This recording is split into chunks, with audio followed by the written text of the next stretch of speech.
Hello chartered accountants. இந்த வீடியோவில் inventory வேல்யூஷனோட continuation பார்க்கலாம். போன வீடியோவில் கொஞ்சம் பார்த்தோம், இந்த வீடியோவில் ரிமைனிங் பார்க்கலாம். அதுக்கு முன்னால் எக்கனாமிக் ஆர்டர் குவான்டிட்டி அந்த ஃபார்முலா எப்படி வந்துச்சு அப்படிங்கிறத பார்க்கணும். நம்ம எல்லாத்துக்கும் தெரியும் எக்கனாமிக் ஆர்டர் குவான்டிட்டிங்கிறது என்னது, total carrying cost and the total ordering cost வந்து மினிமமாக இருக்கணும். அப்போ வந்து ரெண்டும் சேமாக இருந்தால் தான் மினிமமாக இருக்கும். அப்போ வந்து என்னது, total carrying cost equal to total ordering cost.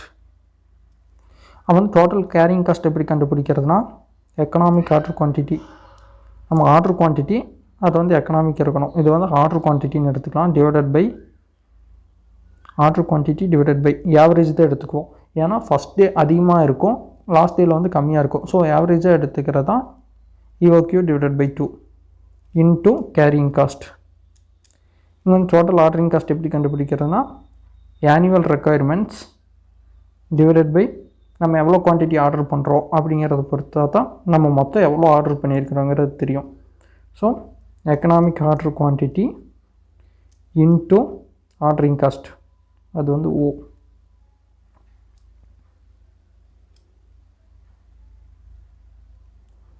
ஓகேவா? இதை டெரிவ் பண்ணோம்னா நம்மளுக்கு EOQ கிடைக்கும். இந்த சைட் இருக்கிற EOQ அங்கே வந்தால் EOQ, ரெண்டு EOQ இருக்கிறனால இது அந்த பக்கம் வரும்போது இன்டூ ஆகும். So EOQ square equal to 2 into annual requirements அல்லது A into ordering cost O. இந்த பக்கம் இருக்கிற கேரிங் காஸ்ட் இந்த பக்கம் வரும்போது டிவைட் ஆகும். So divided by carrying cost.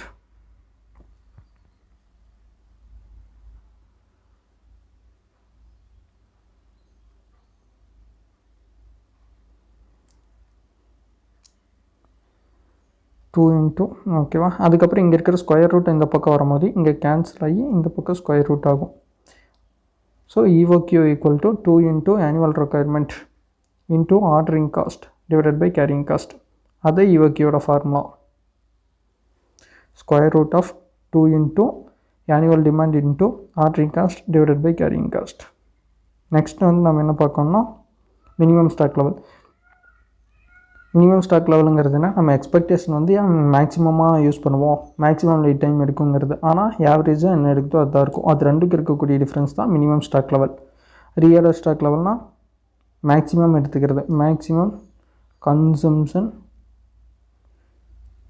Into maximum lead time.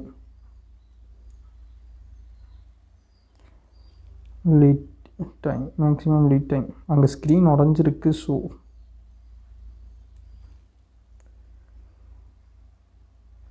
அந்த maximum consumption into maximum lead டைமை தான் ரீஆர்டர் ஸ்டாக் லெவல் அப்படின்னு எடுத்துருக்கிறோம். Minus average consumption into average reorder period, அதுதான் மினிமம் ஸ்டாக் லெவல். அதுக்கப்புறம் மேக்ஸிமம் ஸ்டாக் லெவல்னால், இப்போ எக்ஸாம்பிள் இதுதான் ஸ்டோரேஜ்னு வச்சுக்கோங்க, பவுலாட்டா. இதில் வந்து என்கிட்ட எவ்வளோ இருக்குன்னா, ஒரு லெவல் இருக்கும்போது நான் ஆர்டர் பண்ணிடுவேன், ரீஆர்டர் லெவல் இருக்கும்போது நான் ஆர்டர் பண்ணிடுவேன். அதுக்கப்புறம் மறுபடியும் வரும்ல, நான் ஆர்டர் பண்ண குவான்டிட்டியும் வந்துடுது. ஸோ இதெல்லாம் சேர்ந்தது மேக்ஸிமமாக இருக்கும். இது வந்து நான் இவ்வளோ இருக்கும்போது ஆர்டர் பண்ணியிருக்கேன். இது என்னது, இவ்வளோ இருக்கும்போது ஆர்டர் பண்ணியிருக்கேன்னா ரீஆர்டர் லெவல். இது வந்து ரீஆர்டர் லெவல். அதுக்கப்புறம் ரீஆர்டர் குவான்டிட்டி இருக்குல்ல, நான் ஆர்டர் பண்ணது திரும்ப வந்துடுது. அதுவும் வந்துச்சுன்னா இவ்வளோ சேர்ந்தால் இவ்வளோ மேக்ஸிமம் பிடிக்கும். அது வர்றதுக்குள்ளே நான் மினிமமாக கன்சம்ஷன் பண்ணியிருக்கேன். அதுக்கப்புறம் மினிமம் ரீஆர்டர் பீரியட் தான் எடுத்திருக்காங்க. எப்போ ரேர் சுச்சுவேஷனில் சீக்கிரம் வந்துடுறாங்க. அதுக்கப்புறம் நான் அப்போ கம்மியான குவான்டிட்டி தான் யூஸ் பண்ணியிருக்கேன். அப்போ வந்து ரிமைனிங் இருக்குல்ல, இந்த கொஞ்சம் போயிடும். ரீஆர்டர் லெவலில் நான் யூஸ் பண்ண கொஞ்சம் போயிடும்.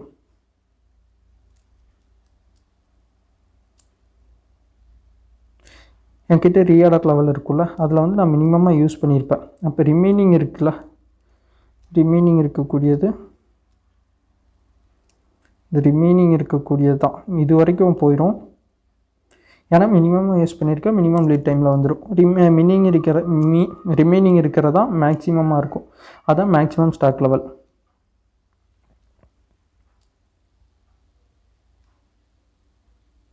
ஃபார்முலா என்னென்னு பார்த்துக்கிட்டிங்கன்னா, ரீஆர்டர் லெவல்,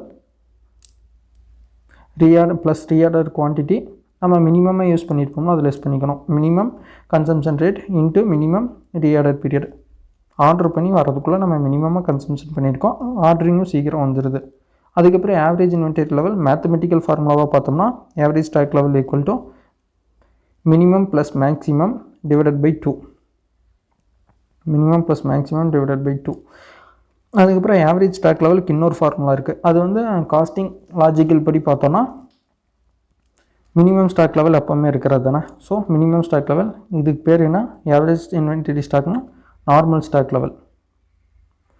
ஓகேவா, அது வந்து நார்மல் ஸ்டாக் லெவல் மினிமம் எப்போவுமே இருக்கும், ஆவரேஜாக எப்போவுமே இருக்கிறது, நார்மலாக இருக்கக்கூடியது. ஸோ அதை வந்து அப்படியே வச்சுக்குவோம் மினிமம் ஸ்டாக் லெவலுக்கு. அது போக ரீஆர்டர் குவான்டிட்டி இருக்குல்ல, ரீஆர்டர் குவான்டிட்டி ஃப்ளக்சுவேட் ஆகும். ஆர்டர் பண்ணுவேன், யூஸ் பண்ணுவேன், அப்புறம் மறுபடியும் ஆர்டர் பண்ணும்போது ஃபுல்லாகும், மறுபடியும் லோ ஆகும், மறுபடியும் ஆர்டர் பண்ணுவேன், ஃபுல்லாகும். ஸோ இதை வந்து நான் ஆவரேஜ் எடுத்துக்கிறேன். ரீஆர்டர் குவான்டிட்டியில் வந்து நான் ஆவரேஜ் எடுத்துக்கிறேன். ஏன்னா அதிகமாக இருக்கும், அதுக்கப்புறம் கம்மியாகும். ஸோ அது ஆவரேஜாக அவ்வளோ இருக்குது அப்படிங்கிறது வந்து எடுத்துக்கிறேன். So minimum stock level plus 1/2 into reorder quantity. இந்த 2 ஃபார்முலாவில் எது வேணாலும் யூஸ் பண்ணலாம். டேஞ்சர் லெவலுக்கு என்ன ஃபார்முலானா danger level average consumption into lead time for emergency purchase. Emergency பர்ச்சேஸ்க்கு எவ்வளோ டைம் எடுத்துக்குது அவங்க டெலிவரி பண்ண அப்படிங்கிறது தான் lead time for emergency purchase. இது வந்து ஆவரேஜ் கன்சம்ஷன் தான் வழக்கமாக எடுத்துக்குவோம். சம்டைம்ஸ் வந்து மினிமம் கன்சம்ஷனும் எடுத்துக்கலாம். பஃபர் ஸ்டாக்குங்கிறது வந்து ஏதாவது கண்டிஜென்சி, எர்த்குவேக் அந்த மாதிரி எதிர்பாராத சுச்சுவேஷன்ஸில் வந்துச்சுன்னா வேறு எங்கேயாவது ஸ்டோர் பண்ணி வச்சுருப்போம். ஸ்டோர் ஹவுஸில் ஸ்டோர் பண்ணி வச்சுருக்காம வேறு எங்கேயாவது இதுக்கு வேண்டி எமர்ஜென்சி சுச்சுவேஷனில் வேர் ஹவுஸ் ஃபுல்லாக லாஸ்ட் ஆகிடுச்சுன்னா என்ன பண்ணுறது அப்படிங்கிறதுக்காக அந்த கண்டிஜென்சி சுச்சுவேஷனில் ஃபயர் ஆக்சிடெண்ட், அதுக்கப்புறம் என்னது ரீசனால் அன்அவாய்டபிள் ரீசனால் என்னது ஆயிடுச்சுன்னா வேர் ஹவுஸுக்கு ஃபுல்லாக அதுக்கு அந்த டைமில் என்ன பண்ணுறதுங்கிறதுக்கு வேண்டி கண்டிஜென்சிக்கு வேண்டி வேறு எங்கேயாவது பண்ணியிருப்போம். இது வந்து எங்கே இருக்குன்னா அது மாதிரி நடக்கக்கூடிய வாய்ப்புகள் அதிகமாக இருக்கும்ல, எர்த்குவேக் வரக்கூடியது அதிகமாக இருக்கிறதுக்கான கண்ட்ரீஸில் இந்த மாதிரி யூஸ் பண்ணுவாங்க.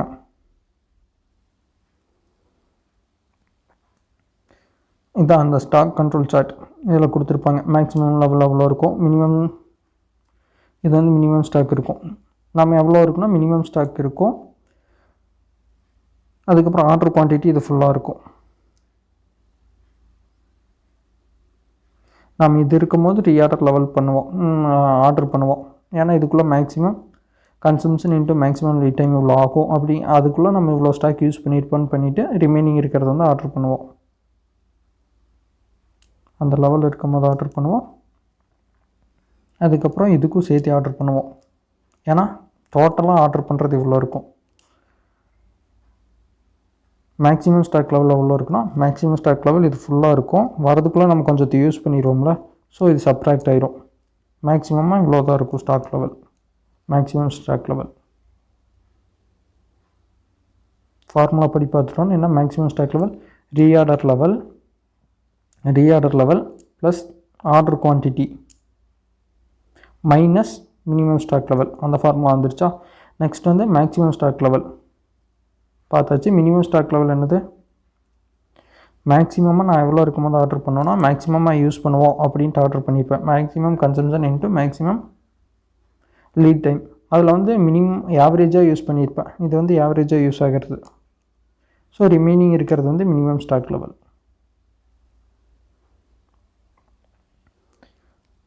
சம்ஸ் பார்க்கலாம். illustration 5 2 components A and B are used as follows. Normal usage வந்து 50 per week each. 1 week வந்து 50 யூசேஜ் பண்ணுறாங்க. அப்போ வந்து இயர்லி கேட்டிருக்காங்களா என்ன கேட்டிருக்காங்கன்னு பார்க்கணும். இது எதுவும் கேட்கல, இயர்லி கேட்கல. ஸோ நம்ம வீக் வச்சே கால்குலேட் பண்ணிக்கலாம். அதுக்கப்புறம் maximum usage 75 per week, minimum usage வந்து 25 per week. ரீஆர்டர் குவான்டிட்டி எவ்வளோ குவான்டிட்டி வந்து ஆர்டர் பண்ணுறாங்கன்னா 30 A, அதுக்கப்புறம் B வந்து 500. ரீஆர்டர் பீரியட் வந்து 4 to 6. அப்போ வந்து மினிமம் 4 மேக்ஸிமம் 6, ஆவரேஜ் வந்து ரெண்டையும் ஆட் பண்ணி டிவைடட் பை 2 போட்டிங்கன்னா 5. இது வந்து ஆவரேஜ், இது வந்து மினிமம், இது வந்து 6 வந்து மேக்ஸிமம். 2 to 4 அப்போ வந்து 2 மினிமம், 3 வந்து ஆவரேஜ், 4 வந்து மேக்ஸிமம். அதை வச்சு நம்ம எதெல்லாம் கால்குலேட் பண்ண சொல்லியிருக்காங்கன்னா ரீஆர்டர் லெவல். ஃபார்முலாவை ஒருக்கா ரிவைஸ் பண்ணிட்டு அந்த ஃபார்முலாவை எழுதிட்டு அப்படியே சம்ஸ் போட்டிங்கன்னா ஈஸியாக இருக்கும். ரீஆர்டர் லெவலுக்கு என்ன formula? Maximum usage into maximum lead time. Lead டைம்ங்கிறது அவங்க எவ்வளோ டெலிவரி பண்ணுறதுக்கு எவ்வளோ டைம் எடுத்துக்கிறாங்க அப்படிங்கிறது. So maximum reorder level equal to maximum usage per week into maximum delivery period. Component ஏக்கு எவ்வளோ? மேக்ஸிமம் யூசேஜ் எவ்வளோனா 75. அதுக்கப்புறம் ரீஆர்டர் பீரியட் வந்து 6. So 75 into 6. அதே காம்போனன்ட் பிக்கு வந்து ஏ அண்ட் பி ரெண்டுக்குமே சேம் தான். ஸோ அதுக்கும் 75 தான். ஆனால் ரீஆர்டர் பீரியட் தான் சேஞ்ச் ஆகுது. அது வந்து 4. So 75 into 4. ஆன்சர் வந்து 450, 300 ஃபார் காம்போனன்ட். நெக்ஸ்ட் வந்து மினிமம் லெவல். மினிமம் லெவலுக்கு என்ன formula? Reorder level minus normal usage into average period, அதாவது average consumption into average lead time. Reorder level வந்து மேலே கண்டுபிடிச்சிருக்கோம் 450 யூனிட்ஸ். அதுக்கப்புறம் நார்மல் யூசேஜ் எவ்வளோனா 50 per வீக் நார்மல் யூசேஜ். அதுக்கப்புறம் நார்மலாக டெலிவரி பண்ணுறதுக்கு எவ்வளோ டைம் எடுத்துக்கிறாங்கன்னா ரீஆர்டர் பீரியட் 5. ஸோ 50 இன்ட்டு 5 அப்படின்னா அதில் சப்ராக்ட் பண்ணணும்.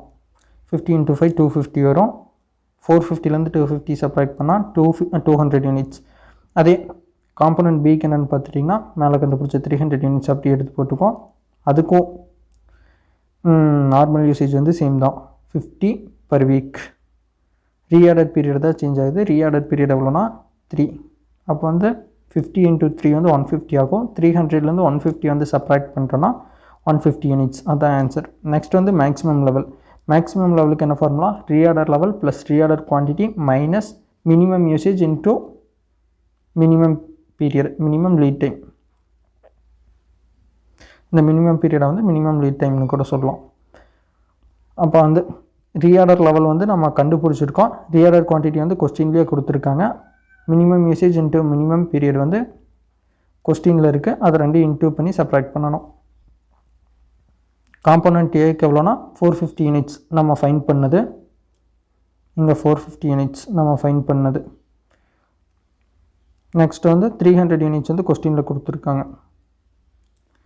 Reorder quantity 300 units. அதுக்கப்புறம் மினிமமாக எவ்வளோ டைம் எடுத்துக்குதுன்னா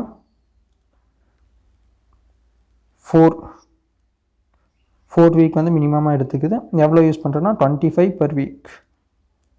அப்போ வந்து 4 இன்ட்டு 25 வந்து சப்ராக்ட் பண்ணணும். 4 இன்ட்டு 25 வந்து 100 வரும். 450 ப்ளஸ் 300 வந்து 750 மைனஸ் 100 650 யூனிட்ஸ். காம்போனன்ட் பிக்கு வந்து நம்ம ஃபைன் பண்ணது வந்து 300. நம்ம ஃபைன் பண்ணது ரீஆர்டர் லெவல். ரீஆர்டர் குவான்டிட்டி வந்து 500. ஸோ மொத்தம் 800 ஆச்சு. மினிமம் எவ்வளோ டைம் எடுத்துக்குதுன்னா 2. எவ்வளோ யூஸ் பண்ணுறாங்கன்னா 25. 2 இன்ட்டு 25 வந்து 50. அப்போ வந்து 800 மைனஸ் 50 750 யூனிட்ஸ். நெக்ஸ்ட் வந்து ஆவரேஜ் ஸ்டாக் லெவல் கண்டுபிடிக்கணும். ஆவரேஜ் ஸ்டாக் லெவலுக்கு வந்து 2 ஃபார்முலா இருக்குது. ஒன்று வந்து minimum stock level plus maximum stock level divided by 2. Minimum plus maximum divided by 2. இது வந்து ஒரு ஃபார்முலா. இன்னொரு ஃபார்முலா வந்து மினிமம் அப்படியே வச்சுக்குவோம். Minimum stock level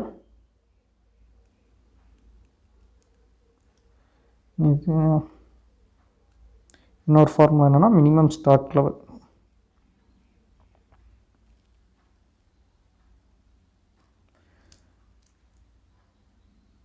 minimum stock level plus 1 divided by 2 of reorder quantity. இதுதான் இன்னொரு ஃபார்முலா. இவங்க ஒரே ஒரு ஆவரேஜ் ஸ்டாக்குன்னு தானே கேட்டிருக்காங்க. நீங்கள் ஆல்டர்னேட்டிவ் மெத்தட்னு போட்டு இதுவும் எழுதலாம், இல்லை ஏதோ ஒன்றில் ஃபைன் பண்ணால் கூட போதும். அவங்க கேட்டிருக்கிற மார்க்கை பொறுத்து நீங்கள் டிசைட் பண்ணிக்கோங்க. அதுக்கப்புறம் 1 divided by 2 இன்ட்டு ரெண்டுலேயுமே போடுறது வந்து நல்லாயிருக்கும். அப்புறம் average stock level of component A 1 divided by 2. இங்கே வந்து மினிமம் எவ்வளோ? Minimum 200, maximum 650. 200 + 650 divided by 2. அது வந்து 850 divided by 2 425 units. Average stock of component B எவ்வளோ மினிமம் எவ்வளோனா 150 யூனிட்ஸ், மேக்ஸிமம் வந்து 750 யூனிட்ஸ். டோட்டலாக வந்து 900 டிவைடட் பை 2 450 யூனிட்ஸ். அது இன்னொரு ஃபார்முலாவில் போட்டால் என்ன வரும்னா மினிமம் ஸ்டாக் லெவல் எவ்வளோ 200 காம்போனன்ட் ஏக்கு அப்படியே தான் இருக்கும். இங்கே வந்து ரீஆர்டர் குவான்டிட்டி எவ்வளோனா கொஸ்டினில் கொடுத்துருக்காங்க. ரீஆர்டர் குவான்டிட்டி வந்து 300 டிவைடட் பை 2னா 150 வரும். 300 divided by 2 200 plus 150. அப்போ வந்து ஆன்சர் எவ்வளோ வருதுன்னா 350 வரும். ஆன்சர் வந்து 350 வரும். இங்கே நார்மலாக எவ்வளோ வந்திருக்குன்னா 425. இது ரெண்டுக்கும் ஃபார்முலாவாக வேரி ஆகிறதுனால ஆன்சரும் வேரி ஆகும். ஃபார்முலாவில் இது கான்செப்டே வேரி ஆகுது. அது வந்து மேத்தமெட்டிக்கலாக ஆவரேஜ் எடுத்துக்கிறோம். இங்கே வந்து காஸ்டிங் கான்செப்ட் படி எடுத்துக்கிறோம். ஸோ ஆவரேஜ் வந்து ரெண்டுக்கும் டிஃப்ரென்ஸ் ஆகும். அதே மாதிரி தான் காம்போனன்ட் பிக்கும் கால்குலேட் பண்ணணும். இந்த இன்னொரு சம்மில் வந்து ரெண்டும் மெத்தட்லேயும் போட்டிருப்பாங்க. அது வந்து வேறு சம் பார்க்கும்போது ரெண்டு மெத்தட்லேயும் பார்க்கலாம். Next illustration 6. From the details given below calculate. என்னென்ன கால்குலேட் பண்ண சொல்லியிருக்காங்கன்னா reorder level, maximum level, minimum level, danger level. ஓகேவா? ரீஆர்டர் லெவல் அதுக்கு ஃபார்முலா என்ன maximum consumption into maximum lead time. ஒரு அப்படியே சொல்லி பார்த்துக்கங்க. அதுக்கப்புறம் maximum level reorder level plus reorder quantity minus minimum consumption into minimum lead time. Minimum லெவலுக்கு reorder level minus average consumption into average lead time. Danger லெவல்னால் emergency பீரியடில் வர்றது தானே. ஆவரேஜ் கன்சம்ஷன் இன்ட்டு அவங்க emergency lead time, emergency period lead time அதை பொறுத்து மாறும். கீழே என்னென்ன இன்ஃபர்மேஷன்ஸ் கொடுத்துருக்காங்கன்னா reorder quantity is to be calculated on the basis of the following informations. Reorder quantity வந்து கீழே இருக்கிறத வச்சு கால்குலேட் பண்ண சொல்கிறாங்க. அப்போ வந்து EOQ கால்குலேட் பண்ணுவோமா? Cost of placing purchase order 20. Purchase order cost, ordering cost வந்து 20. Number of units to be purchased during the year is 5000. Annual demand வந்து 5000. Purchase price unit inclusive of transportation cost. அப்போ வந்து 50 rupees வந்து purchase price. Annual cost and storage cost per யூனிட்டாகவே கொடுத்துட்டாங்க. So நம்ம ப்ரைஸால் into பண்ணணும் அப்படிங்கிற அவசியம் கிடையாது. அப்படியே 5 எடுத்துக்கலாம். பர் யூனிட் கொடுத்துருக்காங்க, ஆனுவல்னு கொடுத்துருக்காங்க, பர் யூனிட் பர் ஆனம் அவங்களே கொடுத்துட்டாங்க. அதுக்கப்புறம் லீட் டைம் டீட்டெயில்ஸ் கொடுத்துருக்காங்க. ஆவரேஜாக எவ்வளோனா 10 days எடுத்துக்குது, மேக்ஸிமம் 15 days எடுத்துக்குது, மினிமம் 5 days எடுத்துக்குது. எமர்ஜென்சி பர்ச்சேஸ்க்கு வந்து 4 days. அது வந்து டேஞ்சர் ஸ்டாக் வந்து ஆவரேஜ் கன்சம்ஷன் இருக்கா? ஆமாம், ஆவரேஜ் வந்து 15 units per day இருக்குது, மேக்ஸிமம் வந்து 20. அது வந்து மினிமம் எவ்வளோ இருக்குன்னா நம்ம இந்த சீக்வன்ஸ் ஃபவுண்டேஷனில் படிச்சிருப்பீங்களா 10, 15, 20 அந்த மாதிரி அந்த சீக்வன்ஸ் உடனே தோணுச்சுன்னா நீங்கள் ஈஸியாக கண்டுபிடிச்சிக்கலாம். நான் வந்து மினிமம் எவ்வளோ 10 இருக்கும். இதே ஃபார்முலாவில் யூஸ் பண்ணோன்னா எப்படிங்கிறதையும் பார்க்கலாம். ஃபார்முலா யூஸ் பண்ணுறோம்னா 15 ஈக்குவல் டு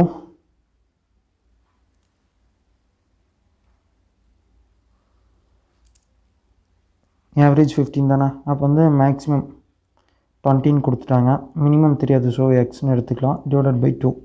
அப்போ வந்து 30 ஈக்குவல் டு 20 + எக்ஸ்ன்னு இருக்கும். அந்த எக்ஸ் தான் minimum. So X equal to 30 - 20 10. Minimum கண்டுபிடிச்சாச்சு. நெக்ஸ்ட் வந்து கொடுத்துருக்கிற இன்ஃபர்மேஷன் வச்சு நம்ம ரீஆர்டர் லெவல் கண்டுபிடிக்கணும், ரீஆர்டர் குவான்டிட்டி கண்டுபிடிக்கணும். ரீஆர்டர் குவான்டிட்டிக்கு வந்து EOQ தான் கண்டுபிடிக்க போகிறோம்.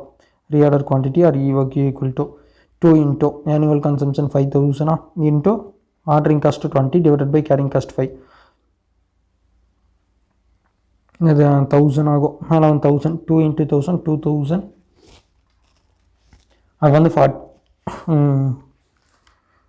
2 × 1000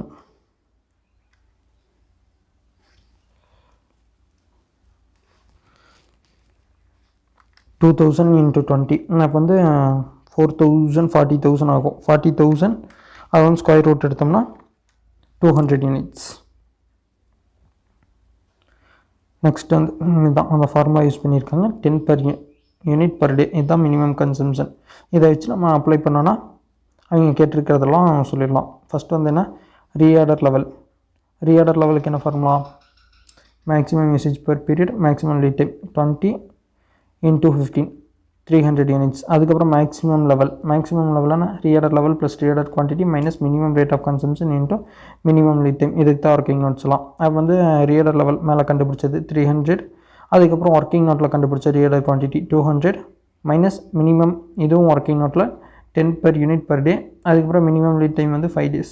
ஸோ 300 + 200 வந்து 500 ஆகும். 10 × 5 வந்து 50 ஆகும். 500 - 50 450 யூனிட்ஸ். மினிமம் லெவல் அப்போ வந்து reorder level minus average consumption into average reorder period.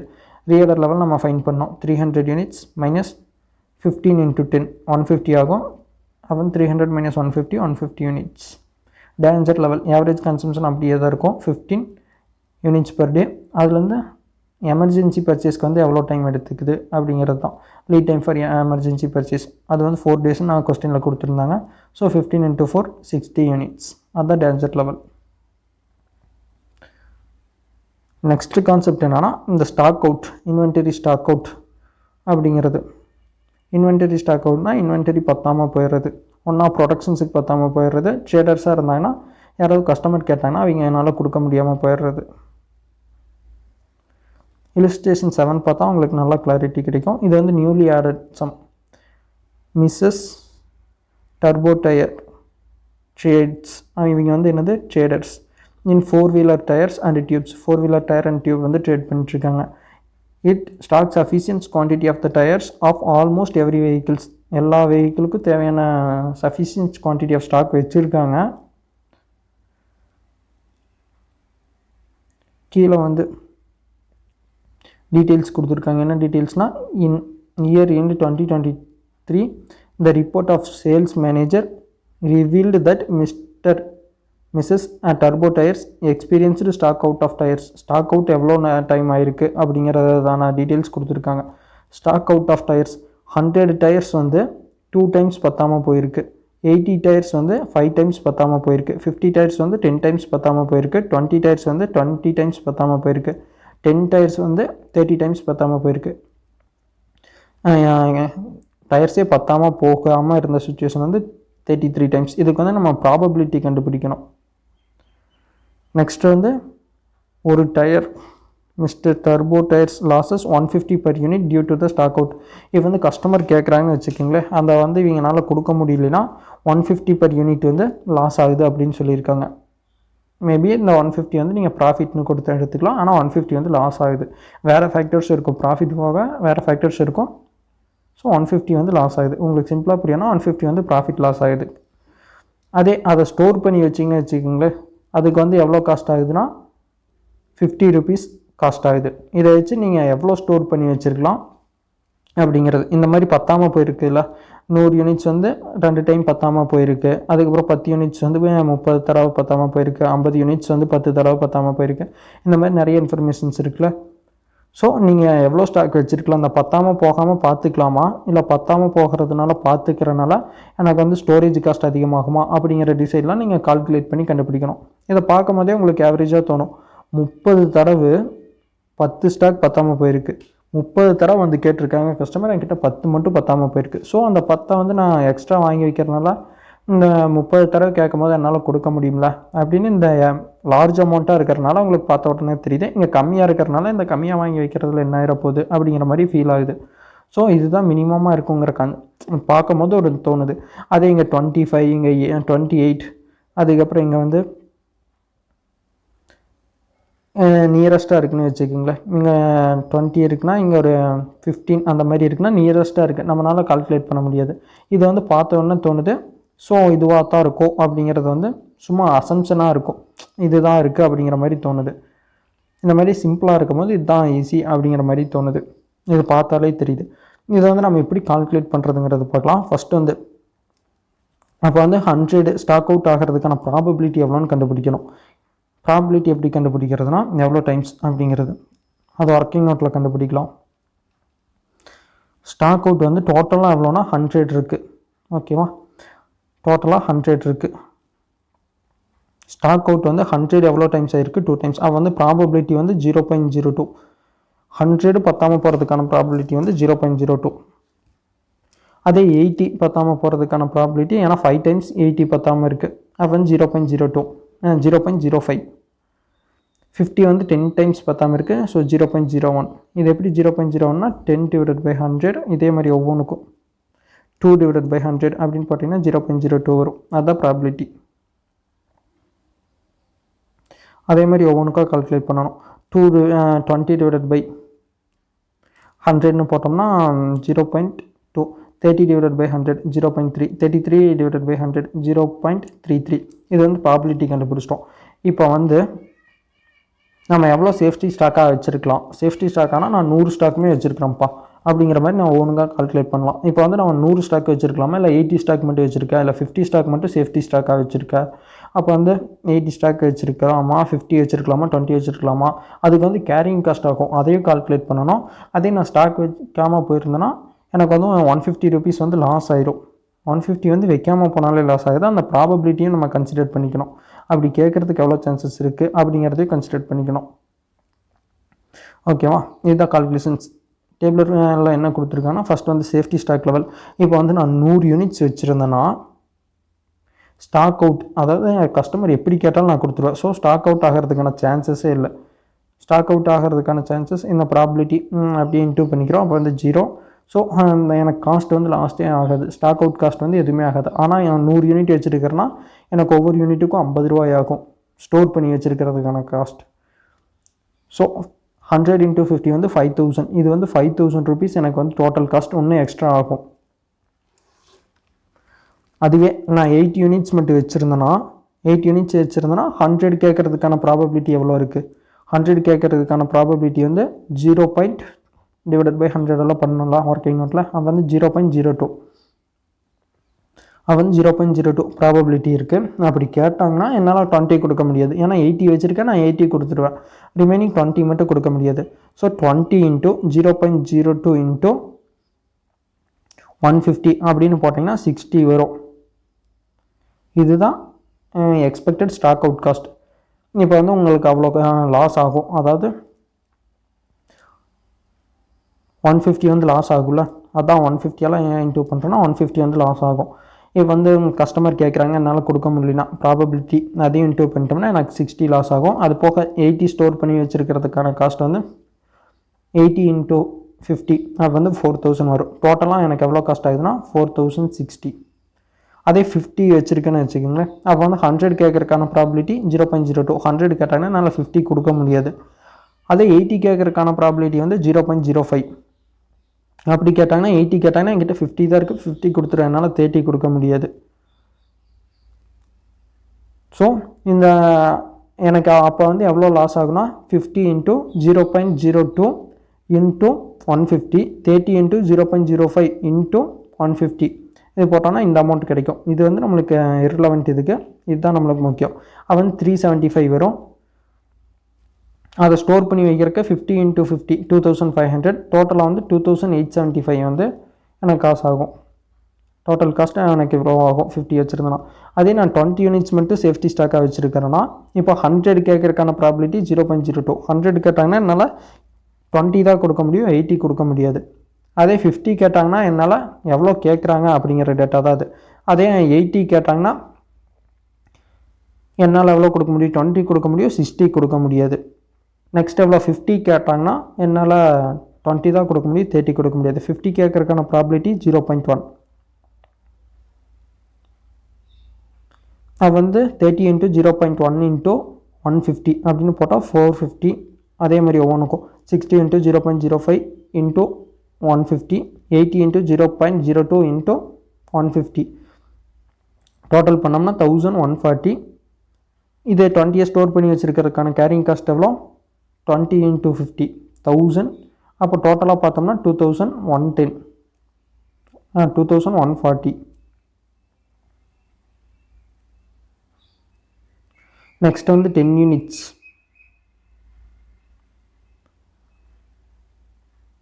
10 units வச்சுருந்தோன்னா 100 கேட்குறதுக்கான probability எவ்வளோ இருக்குது? 0.02. அப்போ வந்து எனக்கு 10 கொடுத்துருவேன், 90 வந்து பத்தாது. 80 கேட்குறதுக்கான ப்ராபபிலிட்டி வந்து 0.05. அப்போ வந்து 70 பத்தாது, 10 மட்டும்தான் கொடுக்க முடியும். 50 கேட்டாங்கன்னா 10 கொடுத்துருவா, ரிமைனிங் 40 வந்து கொடுக்க முடியாது. அதுக்கான ப்ராபபிலிட்டி வந்து 0.1.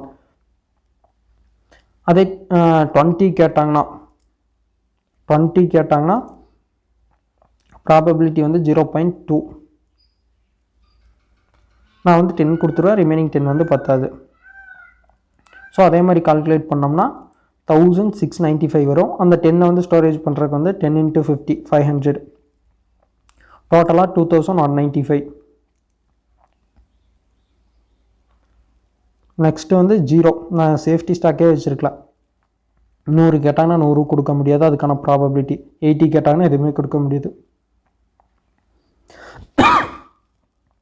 10 கேட்டாலும் என்னால் கொடுக்க முடியாது, அதுக்கான ப்ராபபிலிட்டி. அதே மாதிரி கால்குலேட் பண்ணி 2700 ஆன்சர் வரும். எனக்கு ஸ்டோரேஜ் காஸ்ட்டே இருக்காது. ஸோ 0. அப்போ டோட்டல் காஸ்ட் எவ்வளோ ஆகுனா 2700. இதில் எது நம்மளுக்கு லோவராக காஸ்ட்டு செலவாகுதோ அதை தான் நம்ம ப்ரிஃபர் பண்ணுவோம். ஸோ அதை தான் கீழே கொடுத்துருப்பாங்க. இதில் எது லோவராக இருக்குதுன்னு பார்க்கணும். 2700, 2195, 2140, 2875, 4060, 5000. 2140 தான் கம்மியாக இருக்குது. So at safety stock level 20 units, total cost is least, that is 2140. நம்ம சும்மா கொஸ்டினை பார்க்கும்போது எது தோணுச்சு? 1030 நம்பர் பார்க்கும்போது. ஆனால் அது சிமிலராக கரெக்ட் தான். ரொம்ப டிஃப்ரென்ஸில் 2195, இந்த 5000, 4060 அளவுக்கு டிஃப்ரென்ஸ் இல்லைனாலும் எவ்வளோனா ஒரு 55 தான் டிஃப்ரென்ஸ். அது பார்க்கும்போது நம்மளுக்கு தெரியும். இந்த மாதிரி ஒர்க் அவுட் பண்ணி பார்த்தா தான் எது அப்படிங்கிறது வந்து கரெக்டான அது நம்மளுக்கு கால்குலேட் பண்ண முடியும். ஸோ செகண்ட் ஆப்ஷன் 20 யூனிட்ஸ் வந்து நான் சேஃப்டி ஸ்டாக்காக வச்சுருப்பேன். அப்படி கேட்டால் தான் என்னால் காஸ்ட்டை வந்து மினிமைஸ் பண்ண முடியும். இங்கே வந்து எக்ஸ்ப்ளனேஷன் கொடுத்துருப்பாங்க. Stock out means the demand of an item that would not be fulfilled because of the insufficient stock level. Safety stock is the level of stock at of any item which is maintained in excess of the lead time consumption. It is kept as a cushion against any unexpected demand for that item. இப்போ எதோ நான் produce பண்ணுறீங்கன்னா அதுக்கான unexpected demand வந்துச்சுன்னா, எனக்கு வந்து இன்னொரு 2 item சேர்ந்து வேணும் அப்படிங்கிற மாதிரி ஏதாவது கஸ்டமர் கேட்குறாங்கன்னா அதுக்கு அந்த டிமாண்டையும் நீங்கள் பண்ணணும். அதுக்கு வேண்டி வச்சுருக்கிறதா சேஃப்டி ஸ்டாக். இப்போ மேலே சொல்லியிருக்கிறது இது எல்லாமே பத்தாமல் போச்சுல, இது எல்லாமே அன்எக்ஸ்பெக்டட் டிமாண்டு. இதுதான் கீழே கொடுத்துருப்பாங்க. நெக்ஸ்ட் வீடியோவில் வந்து வேறு பார்க்கலாம். இதிலிருந்து அப்படியே கண்டினியூஷன்ஸ் வேறு கான்செப்ட்ஸ் பார்க்கலாம். தேங்க்யூ.